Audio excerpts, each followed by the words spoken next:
Voici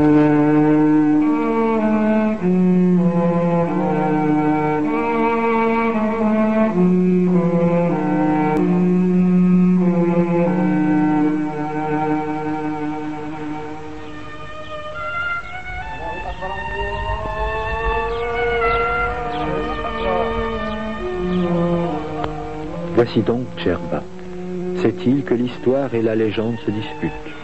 Un univers à part dans une Méditerranée agitée, un coin de paradis dans un sud tunisien désertique. Djerba, l'île des lotophages. Souvenez-vous, Homère y faisait débarquer son Ulysse il y a de cela plus de 3000 ans. L'île, dit-on, produisait alors le lotos, ce délicieux fruit qui suscitait l'oubli. Les compagnons du navigateur en apprécièrent tellement les vertus qu'ils faillirent oublier leur patrie. Mais cette belle légende, tout comme celle des pommes d'or du jardin des Hespérides, ne représentait probablement pour Homère qu'une allégorie poétique, un symbole de la douceur de vivre sur ces rivages polynésiens, une évocation imagée de l'unique île hospitalière dans le périple d'Ulysse.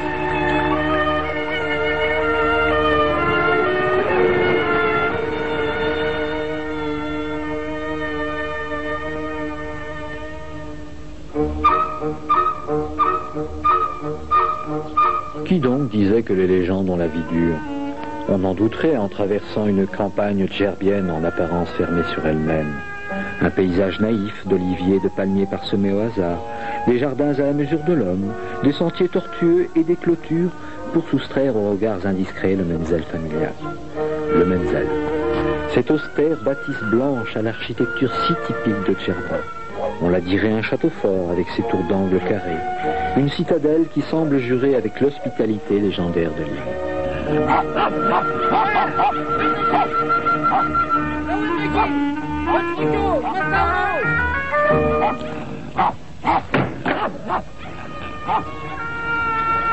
Eh oui, essayez donc d'entrer dans un Menzel.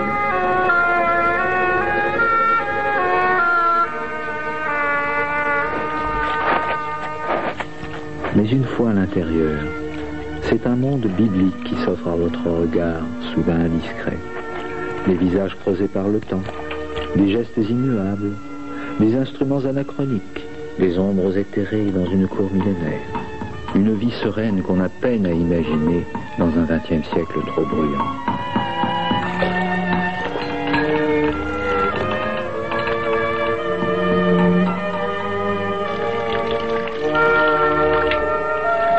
C'est l'heure des ablutions. Dans les pièces longilignes du Menzel, la maîtresse des lieux s'empresse de brûler de l'encens pour éloigner les mauvais esprits. Penserait-elle à nous par hasard? On ne le saura jamais. Non, malgré les apparences, le djerbien n'est pas xénophobe. Il est tout simplement un individualiste, acharné à protéger sa vie privée et sa liberté dans le cadre du splendide isolement de son Menzel.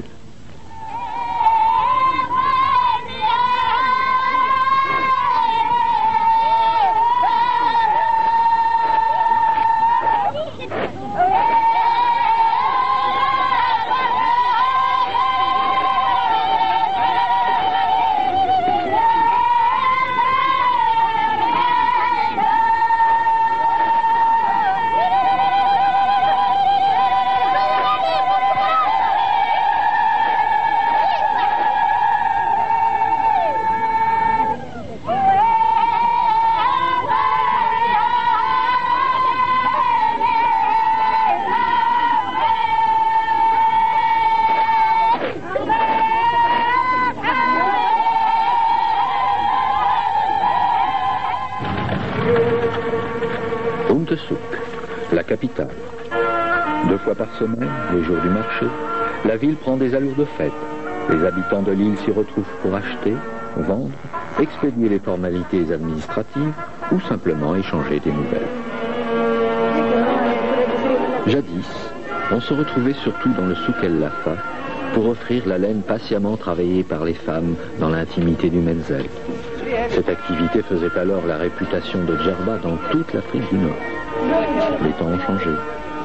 Dans cette ruelle bordée naguère de marchands de laine, il ne subsiste plus qu'un seul, vestige d'une époque probablement révolue.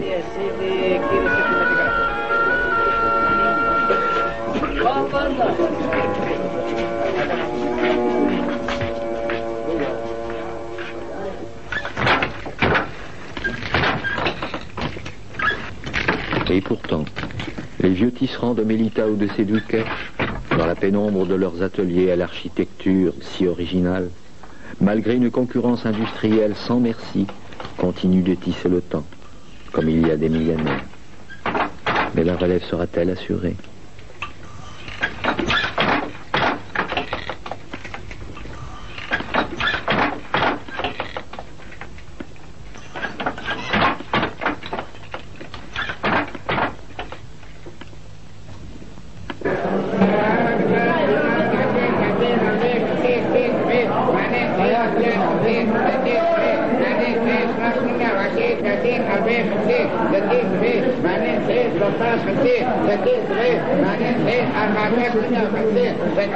Le Djerbien est aussi et surtout un homme de la mer, un pêcheur qui fait encore appel aux bonnes vieilles techniques d'autrefois, comme celle des pêcheries fixes. Il lui suffit de quelques branches de palmier habilement disposées en mer et d'une nasse vers laquelle le flux de la marée fait converger le poisson. Puis, résolument traditionnaliste, il préfère ignorer la balance et vendre ses poissons à la criée dans de belles grappes qu'on dirait rassemblées par une main d'artiste, soucieux avant tout des formes et des couleurs.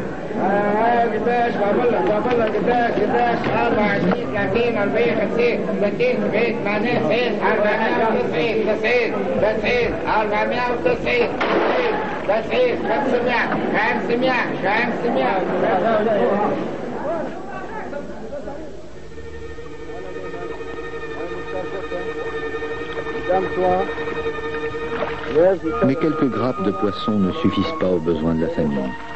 Siamara, à l'instar de tant d'autres pêcheurs berbères d'Agim, passe des heures, rivé à son miroir, à la recherche d'une éponge devenue trop rare. Dérisoire Neptune au maigre butin, il semble aussi anachronique que ces harpons primitifs.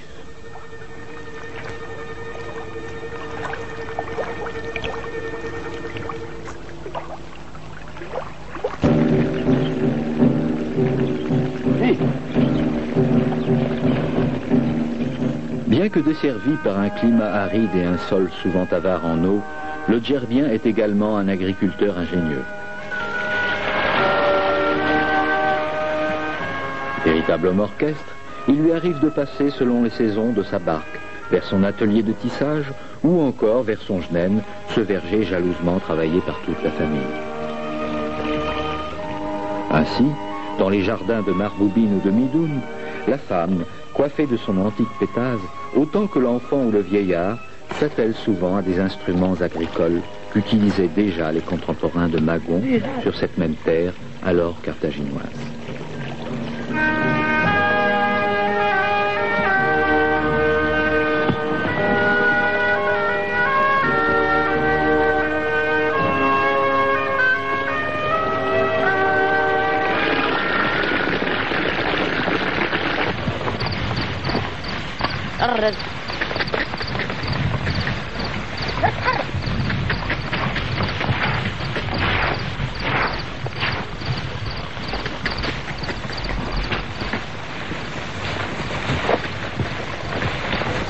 Mais la récolte n'est plus à la mesure des besoins. Pas seulement à cause du manque d'eau ou de la pauvreté des terrains. Désormais, les bras aussi se font rares. Le Djerbien, cet insulaire jadis viscéralement attaché à son île, émigre vers des cieux plus cléments, avec la ferme intention de faire fortune dans le négoce pour lequel il est particulièrement doué, et l'espoir fugace de retourner un jour vers l'île pour mieux la maîtriser.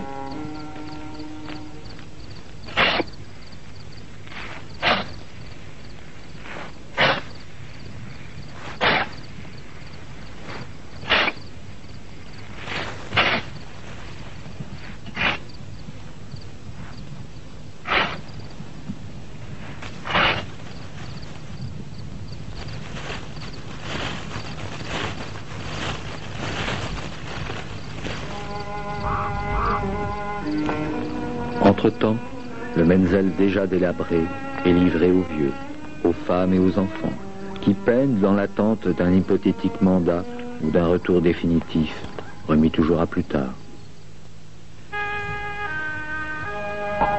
Mais que l'homme soit ici ou ailleurs, la corvée de l'eau, c'est aussi rare à Djerba, revient traditionnellement à la femme. Avec le temps, elle en a pris son parti. Elle l'a même transformée en une occasion propice pour échanger les nouvelles entre femmes.